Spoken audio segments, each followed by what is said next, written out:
I call upon the spirit of the owl, messenger of wisdom.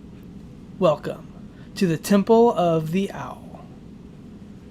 Merry meet seekers of knowledge, for I am Matt's Owl, your guide through the mystical realms, and I wish you many blessings on this day. In this episode, we will discuss The Gates of Witchcraft by Christopher Penczak, here within the heart of the Temple of the Owl, hidden deep in the mystical forests of Northern California. Here, amidst the whispers of ancient trees, we embark on a journey through the mystical realms of magic and spirituality. As we traverse these enchanted paths, know that our perspective is that of the modern witch. Now, as always, these musings shared within these hollowed walls are but seeds of thought, offerings to inspire the magic that dwells within you. Now, witchcraft, you see, is a personal odyssey. It's a sacred dance between the practitioner and the unseen forces that shape our reality. I want to give a special thank you to those listening on the Troubled Minds Radio Network, KUAP Digital Broadcasting. I want to thank Michael Strange for helping me with these shows and inspiring them and being a good friend. And if you guys could please listen on the YouTube channel and the Spotify channel, you guys, if you're out there listening to me, thank you very much, and thank you for you guys' time. And special thank you on the KUAP Digital Broadcasting. And we're going to do the MOD, or the message of the day. Now, as the cauldron of wisdom bubbles, let us stir the brew with the message of the day. It's an incantation to set the tone for our mystical discourse. And today's quote is, "Many roads, one destination, that altered state of consciousness associated with magic and witchcraft." And that's by Christopher Penczak. Now, this is a book review on this book, and he's one of my favorite authors.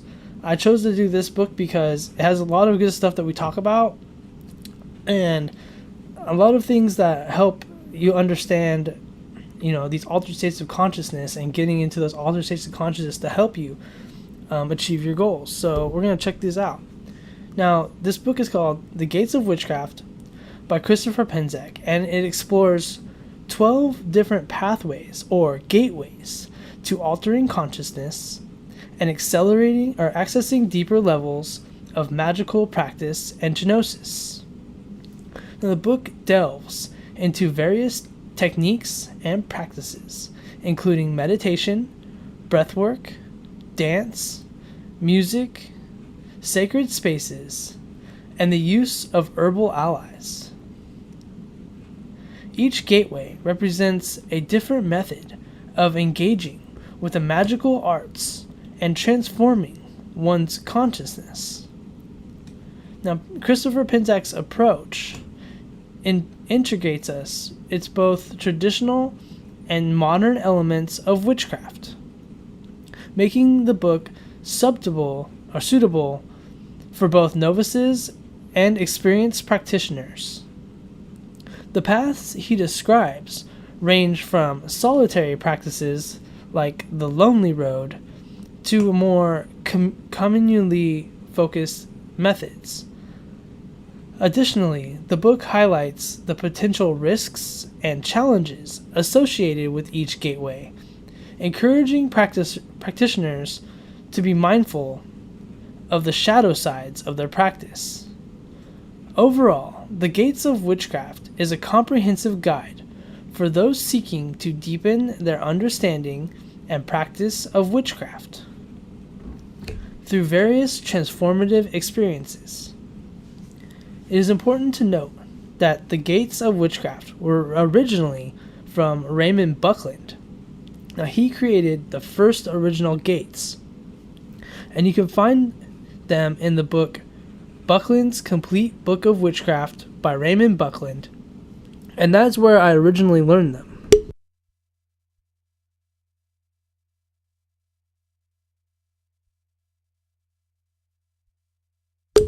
Now, the Gates of Witchcraft by Christopher Penczak details 12 distinct pathways, or gates, that practitioners can use to alter their consciousness and deepen their engagement with magical practices. There is a gate within you, a secret gate within us all. We simply need to find the key, and then find the gate, unlock the door, and walk through. When we were children, we hold the key, but we don't know how to unlock the door. Now that we are all grown up, we seem to have lost the key. Those of us that can retain the childlike state can access this power more easily. Some through learning dreams, a childhood guide, or learned through books. When I first started learning witchcraft, I learned that there's a secret gate within each of all of us, and we need to find the key. Just because there are 12 gates does not mean you have to learn them all. We just need to find the first key to access the gates of consciousness. With responsibility and awareness, we can find the key and unlock the gates. In the tribes of the Huachucal Indians in Mexico, they called the gates the Nigera. Now, in witchcraft, the goddess Hecate is the goddess that holds the key to the mysteries. The Nigera is the door that we all pass through when we escape this world and into another. For example, when we dream or when we die. But the shamans and witches have learned to pass through the gates at will, with intention, and the keys to the gates. It is known as the gate with no keys. The keys are within us. Now, before we begin, we're going to talk about grounding. You should have a basic form of understanding of grounding before you explore these techniques. Grounding is basically anchoring yourself to the physical world. Some basic ways of grounding are imagining roots connecting you to the ground, an anchor being lowered from your root chakra, placing your bare feet on the ground, holding stones or plants, and eating. Now try all the techniques, but find the one that works for you. Now, these gates are diverse methods for achieving different states of awareness, which are fundamental for effective witchcraft. At the end of each chapter is the shadow side of the path, and that is the opposite of what could happen to you if you're not balanced in the paths. So pay attention to those two. So we're going to start. Now here are the 12 gates. First gate is meditation. Meditation techniques for quieting the mind and achieving inner stillness. There are many different techniques to use for meditation, and you must find the one that works for you. Anyone can meditate, whether you are a witch or a Buddhist or agnostic. There are many different styles of meditation from the East and the West, and it is explored in detail. From relaxing the body and visualization, the book teaches you my favorite meditation technique called the Crystal Countdown. As you learn about the secrets of meditation, you should have a basic understanding of how to safely meditate and find your own personal technique. The shadow side to meditation is escapism. Up next, we have breath work, using controlled breathing patterns to influence mental and physical states. Without breath, we would not be alive. In this chapter, we discuss the breath of life and the importance of life. You may have heard it as chi, ki, or kai. Learn how to fully breathe and manipulate that power for your health and abundance. There are many different breathwork techniques used and prayers. From positive breathing to elemental breathing, you will learn the power of breath and why it plays such an invaluable role in magic. The shadow side to breathwork is breathlessness. Up next we have music, utilizing sound and music to alter consciousness and enhance ritual work. Music is a mystery that has been around ever since the dawn of humanity. What is it about music that brings us all together? In all human culture, music as magic is explored in this chapter, and how to use the music manipulates the energy around us. From religious music to modern times, music is inherent in our hearts. Learn about each musical instrument and how it can help you in your magical life. He goes over the musical scales and teaches us how to read music notes to understand the power of music. There are several songs and chants throughout this chapter. The shadow side to magical music is the power of silence. Up next we have dance. Employing rhythmic movement to enter trance states and connect energy that flows. In this chapter we learn about sacred dance. Dance is like the ebb and flow, the existence of creating patterns and places.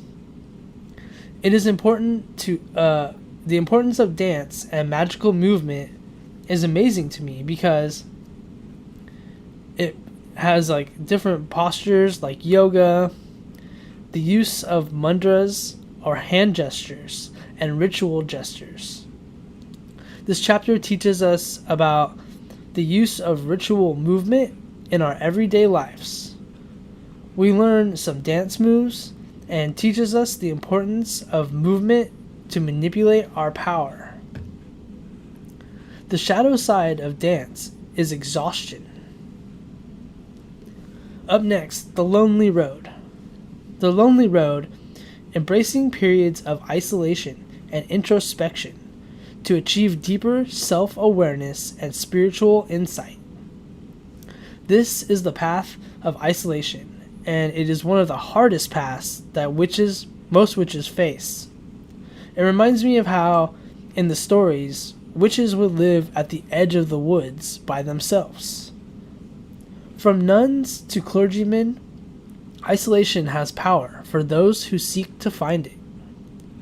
In this chapter, Christopher teaches us about how to fast safely and how and why it works. We learn about the sacred pilgrimage and the vision quests. We also learn about restricted movement and sensory deprivation. Now, many of the techniques that I use for sensory deprivation are from this book. The shadow side to isolation is fear.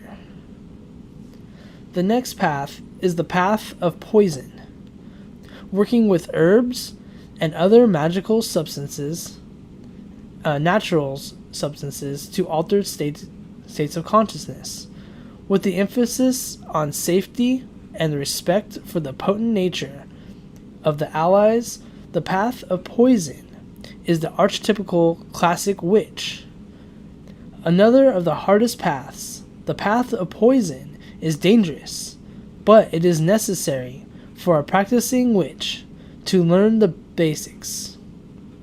From plant spirits to crafting potions, this chapter teaches us about green magic. There are several useful potions and tinctures and incense recipes for the Green Witch. The shadow side of the path of poison is sickness and addiction. The next path is sexual ecstasy, using sexual energy and practices to reach altered states of consciousness. This chapter is called the Great Rite. It's a powerful lesson to learn for all witches. Witches believe that all acts of love and sex are sacred acts, and we learn about how to use that power of sexual energy and how it can manipulate our lives. The Great Rite is a ritual of the god and goddess mating, and we reenact that ritual with the tools, the chalice, and the sword. From soul gazing to sexual spellcasting and tantra, we learn about the power of sexual energy and its importance to the craft. The shadow side to the Great Rite is obsession. Next path is the path of pain and body modification. In this chapter, we explore the impact of physical sensations on consciousness. The Way of Pain is a chapter about willpower and learning with your true will. You cannot understand how to heal unless you know how to curse. Healing and understanding pain are two sides of the same coin. Several techniques are used in the ritual to gain knowledge through pain. Whipping and scourging has been around for centuries. Like body modification, like tattooing and branding, can be used for healing powers. The path of pain is explored.